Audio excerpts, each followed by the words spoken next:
반갑습니다. 짜영입니다. 내일부터는 또 3일간의 연휴가 시작이 됩니다. 여러분들 즐거운 연휴 보내시고요. 자, 오늘은 차트 보면서 이야기 한번 드려보도록 하겠습니다. 자, 어제 시장도 또 핫한 고용 지표가 발표가 되면서 이 주가의 상승을 압박하는 모습입니다.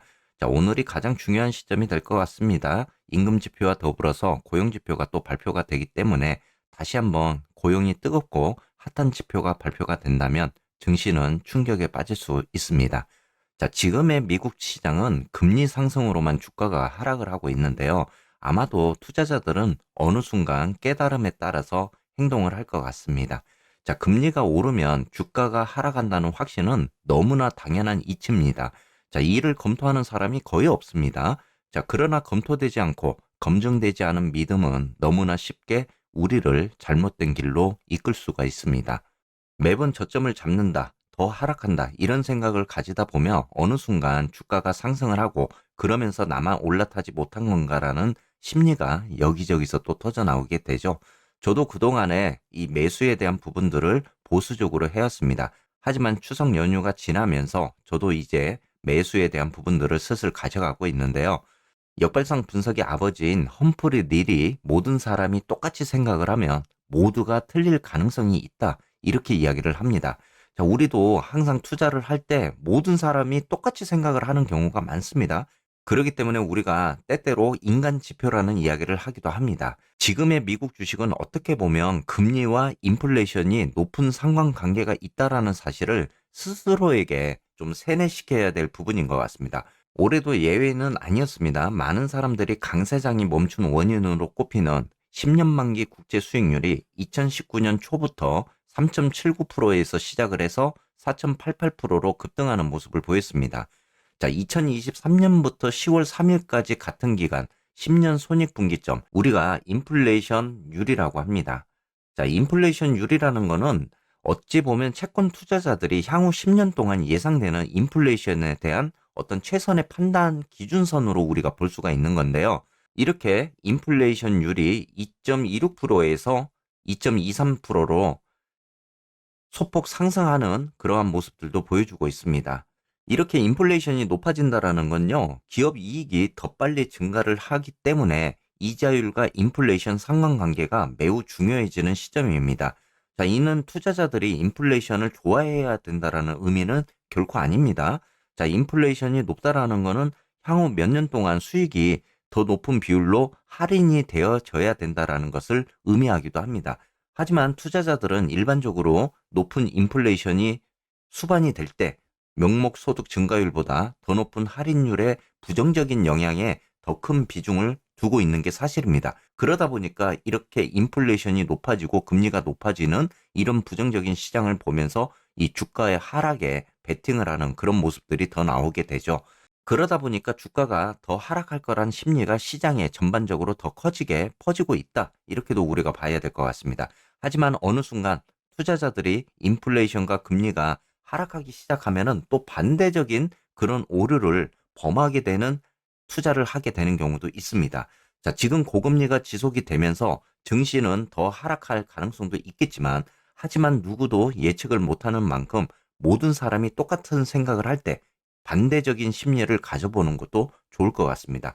그렇기 때문에 여러분들이 금리와 인플레이션이 높아지고 이러한 시기가 되었을 때 어느 정도 여러분들이 투자에 대한 구간들을 보시면서 이 비중 관리를 하신다면 충분히 또 다른 수익을 만들 수도 있는 그런 요인이 될 수도 있습니다. 자, 오늘은 쏙쓸 이야기를 드려보도록 하겠습니다. 제가 이제 그동안에 9월 시장부터 여러분들께 이 경고 아닌 경고를 계속적으로 드려왔었고, 또 속스를 저는 이제 매수를 하지 않는 그런 유일한 종목이었습니다. 제가 다른 TQ나 이 FNG보다도 이 변동성이 좀 더 큰 반도체를 더 좋아합니다. 여기에는 미래 산업인 반도체에 대한 시장을 좀 더 좋게 보고 있는 부분도 있었고요. 하지만은 그동안의 하방적인 그런 시그널을 보면서 저는 매수를 해오지 않았었습니다. 자, 어떻게 보면 이제 추석 연휴가 지나면서 제가 실질적으로 이제 매수를 들어가기 시작했는데요. 자, 1차 매수를 어느 정도 지금 끝내놓고 기다리고 있는 상황입니다. 제가 여러분들께 하방 쪽을 좀 더 열어놓고 이제 비중 관리를 하시라고 했잖아요. 설사 하방 쪽 내려오지 않고 주가의 움직임이 상승 쪽으로 가더라도 충분히 우리가 따라갈 수 있는 구간들이 있다. 이렇게도 이야기를 드리고 있습니다.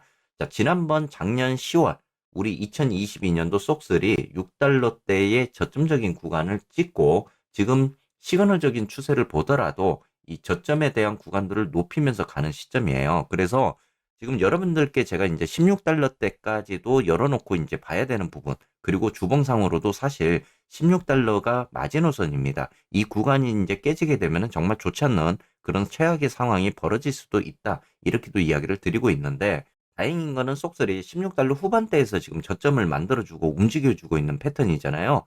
자, 지난번에도 여러분들께 하락적인 파동을 만들었을 때 이런 패턴에서 되돌림을 주고 한 번 더 빠질 수 있는 패턴이 나온다. 이렇게도 이야기를 드렸습니다. 다만 여기에서 이 저점에 대한 구간들을 높이는 형태가 나오면서 추세를 다시 한번 다듬어주는 형태가 나온다면 좋겠다. 이렇게도 이야기를 드렸던 부분인데요. 어떻게 보면 지금 쏙3 이 삼각수렴적인 딱 구간에 있습니다. 그리고 저점에서 이 저점을 높이는 형태의 추세를 만들어 왔기 때문에 이 구간이 무엇보다 중요하겠죠. 어떻게 보면 오늘 시점이 굉장히 좀 중요한 그런 부분도 될 거는 같습니다.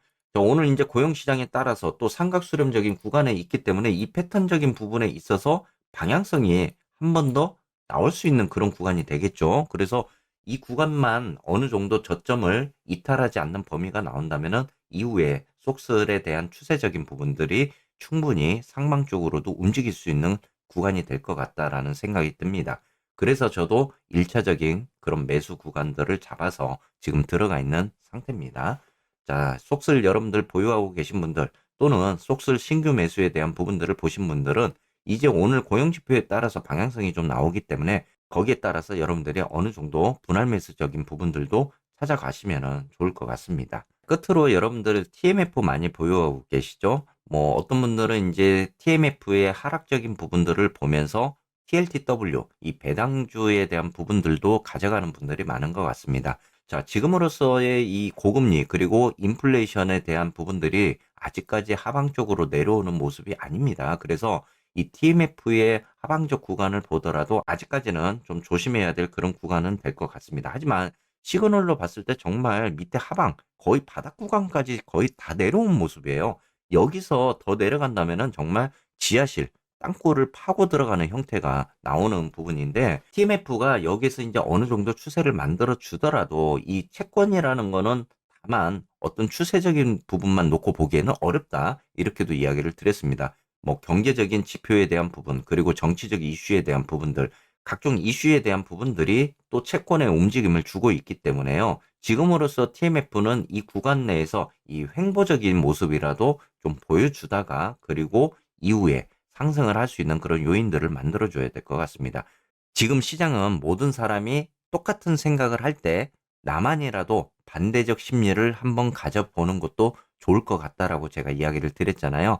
어찌 보면 지금의 국채 시장은 그럴 수도 있습니다. 계속적으로 국채가 하락할 거라는 생각도 가지고 있고 또 리포트를 보더라도 국채가 5%를 넘는 그리고 10년물이 5%가 넘는 그런 국채 수익률이 나올 수도 있다라고 이야기를 하고 있죠.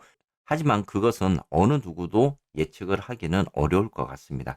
그럴 수 있을 거다라고 우리가 생각을 해볼 수는 있겠지만 그렇게 될 것이다라고 지금으로서 예단을 하기에는 어려운 시장이 될 거는 같습니다.